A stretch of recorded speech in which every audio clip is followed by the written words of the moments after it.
Good morning, friends. So, today I would like to welcome all of you in EduHome Institute online classes. The basic purpose or the target of today's class will be we have to start practical accounting, which is also named as manual accounting, industrial accounting, or company accounts.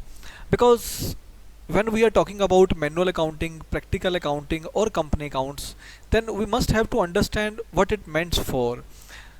देखो, जो accounting है, अगर हम practically accounting का use करना चाहते हैं तो हमें अकाउंटिंग का जो एक्चुअल प्रोसीजर है उसको समझना पड़ेगा। अकाउंटिंग का एक्चुअल प्रोसीजर क्या है ये जानना बहुत ज़रूरी है अगर आप किसी भी सॉफ्टवेयर में अकाउंटिंग करने जा रहे हो। चाहे आप टैली यूज़ करो, चाहे आप बिजी यूज़ करो, चाहे आप इंडिया का कोई भी सॉफ्टवेयर यूज़ कर लो, there are hundreds of thousands of softwares for doing accounting in India. Even people go for customised software, अपना सॉफ्टवेयर भी बनाते हैं इसके लिए। तो हर सॉफ्टवेयर का सिंपल एक ही बेस है। If you will understand that base, you can easily understand the software, you will easily shift from one software to another software. आप इंडिया के हर सॉफ्टवेयर को यूज़ कर पाओगे, आप अकाउंटिंग को प्रॉपरली कर पाओगे। अगर आपसे किसी तरह की कोई एरर हो जाती है, गलती हो जाती है, उसको पकड़ सकते हो। अगर आप लोग अपने अकाउंट्स को चेक करना चाहते हो, उसको चेक कर पाओगे। अगर आपको चार्टर्ड अकाउंटेंट ये बताता है कि आपके अकाउंट्स में यहाँ पर ये गलती हुई है, you can easily understand that also, because understanding a software doesn't means for you know accounting. As I am a chartered accountant by profession and in this teaching or training line I am since 1998, so I am providing you the actual picture of this practical training. इसको manual accounting इसलिए कहा जाता है because इसके लिए आज भी हम बुक्स ऑफ अकाउंट्स बनाते हैं, जो अकाउंटिंग की बुक्स होती हैं उनको बनाते हैं। दूसरा, इसको कंपनी अकाउंट इसलिए कहा जाता है बिकॉज चाहे आप एक प्रोप्राइटरशिप की बात करो, चाहे आप पार्टनरशिप की बात करो, चाहे आप किसी हिंदू अनडिवाइडेड फैमिली के बिजनेस की बात करो, चाहे आप लगा लो हॉस्पिटल की बात करो, किसी नॉन ट्रेडिंग कंसर्न की बात करो, चाहे आप किसी कंपनी की बात करो, चाहे आप कॉरपोरेशन का देख लो, everywhere the accounting will remain same because basic accounting is double entry system. As we are going for double entry system, practical procedure सभी का सेम रहता है। जैसे मैंने अपनी पिछली वीडियोस में आपको बताया था कि सबसे पहले अकाउंटिंग में क्या होता है। First of all there is a source document. सबसे पहले सोर्स डॉक्यूमेंट आपके पास होना चाहिए कोई भी अकाउंटिंग में काम करने से पहले, अकाउंटिंग में कोई भी रिकॉर्डिंग करने से पहले। और सोर्स डॉक्यूमेंट में आपको बताया गया था क्या होता है कि उसमें हमारे पास bills, vouchers, receipts, payment receipts होती हैं, चेक्स होते हैं, बैंक स्टेटमेंट होती है, ये सारे हमारे प्रूफ हैं, हमारे सोर्स डॉक्यूमेंट्स हैं। इसके बिना प्रैक्टिकल अकाउंटिंग नहीं हो सकती। तो प्रैक्टिकल अकाउंटिंग करने के लिए आपको सोर्स डॉक्यूमेंट अवेलेबल होने चाहिए। अब मैं सबसे पहले आज आपको इस पूरे प्रोसेस का फर्स्ट लेवल करवाने जा रहा हूँ।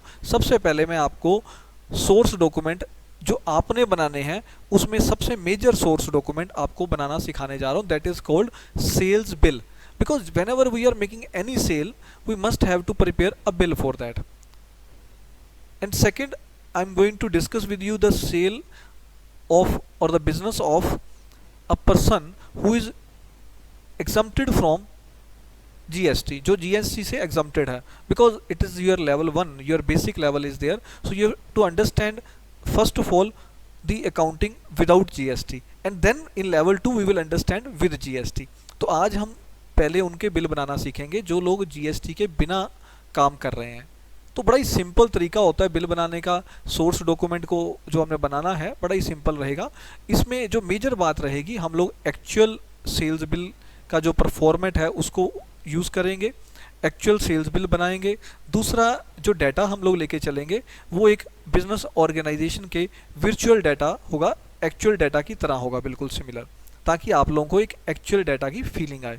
एक्चुअल बिल बनाना सीखना है बड़े ही थोड़े टाइम में, within just 10 to 15 minute you will understand how to prepare a bill. चलो शुरू करते हैं इसको। इसमें सबसे पहले देखो आपके सामने एक ट्रांजैक्शन, एक एक्टिविटी, एक सेल दी हुई है कि 1 अप्रैल को हम लोगों ने 42.752 मीटर्स क्लोथ सेल किया है सुनील निटवेयर को, और जो प्राइस है उसका 250 रुपीज़ पर मीटर प्राइस है, और रेट क्या हो गया 250 पर मीटर। और किस पे सेल किया, ऑन क्रेडिट। क्रेडिट का मतलब होता है उधार पे माल बेचा है। देखो हम जो गुड्स बेचते हैं वो हम उधार पे भी बेचते हैं और कैश पे भी बेच लेते हैं, दोनों ऑप्शंस अवेलेबल रहती हैं। तो यहाँ पर हम लोग बात कर रहे हैं क्रेडिट की। तो क्रेडिट का बिल कैसे बनेगा, उधार का कैसे बिल बनेगा, वो इसमें हम सीखने जा रहे हैं। आपके सामने मैंने आपको एक खाली बिल दिया है। ये जो बिल, ये आपको जो मैंने खाली बिल दिया है, ये बिल आपके पास दो तरह से अवेलेबल हो सकता है। फर्स्ट आपके पास ये अवेलेबल हो सकता है मैनुअली। मैनुअली का मतलब आप लोगों ने अपने बिल प्रिंट करवाए होंगे, तो ये फॉर्मेट में आपको प्रिंट करवाने होते हैं अगर आपका जीएसटी नहीं है तो।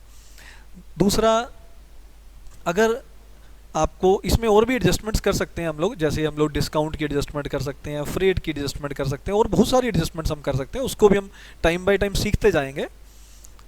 बिल के बनाने के टाइम पर इन चीज़ों की एडजस्टमेंट की जा सकती है, तो उसी तरह से आप अपने फॉर्मेट में एडजस्टमेंट कर सकते हो।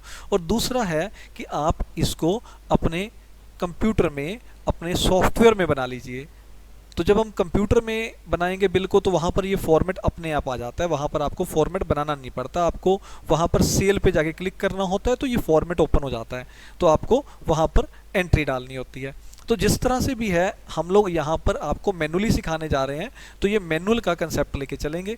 तो देखो सबसे पहले इसमें बिल नंबर ऑलरेडी प्रिंटेड होना चाहिए। देखो आपके सामने लिखा हुआ है, जो बिजनेस का नाम है वो प्रिंटेड होना चाहिए, एड्रेस प्रिंटेड होना चाहिए। दी ट्रेडर्स यहाँ पर हमारी फर्म है जिसकी हमने ये बिल बनाने हैं, जिसने ये सेल करनी है, उसका एड्रेस दिया हुआ है दी मॉल लुधियाना।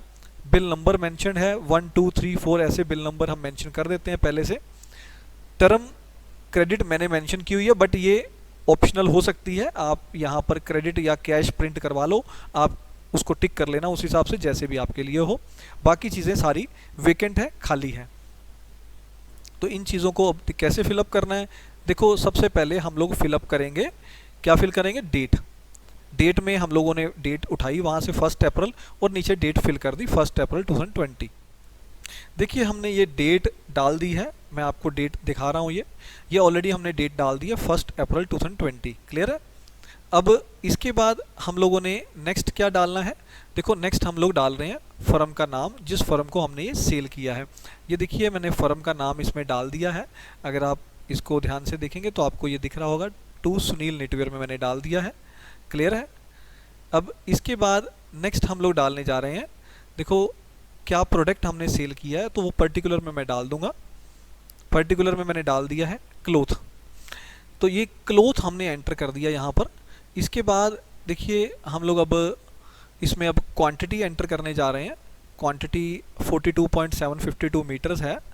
रेट एंटर कर रहे हैं 250 पर मीटर है, और अमाउंट एंटर कर रहे हैं 10,688। ठीक है, ये क्लियर है आपको। देखो एक बार आप ध्यान से देख लीजिए, क्वांटिटी भी एंटर कर दी हमने, रेट भी एंटर कर दिया, अमाउंट भी एंटर कर दी। ठीक है, इसके बाद बड़ा सिंपल प्रोसेस है, टोटल आ गया हमारा ग्रैंड टोटल। देन हमने नीचे सिग्नेचर कर दिए। ये देखिए सिग्नेचर करना बहुत ज़रूरी होता है, बिना सिग्नेचर के जो हम बिल दे देंगे इसको प्रॉपर बिल नहीं माना जाता, प्रॉपर डॉक्यूमेंट नहीं माना जाता। क्लियर है। ये हैरी के नाम से हमने इस पर सिग्नेचर किए हैं। इसके बाद नीचे टर्म्स एंड कंडीशंस में लिखा हुआ है कि अगर आपने गुड्स एक बार सेल कर दी तो हम रिफंड नहीं लेंगे, रिटर्न नहीं लेंगे, लेकिन ये as per the terms and condition थोड़ा बहुत चेंज होता रहता है। और इंटरेस्ट हम लोग 24% चार्ज करेंगे अगर आप पेमेंट 45 डेज़ में नहीं देते। तो इसका मतलब हमारी जो पेमेंट का सर्कल है वो 45 डेज़ का है। तो मुझे उम्मीद है ये बिल आपको समझ लगा होगा।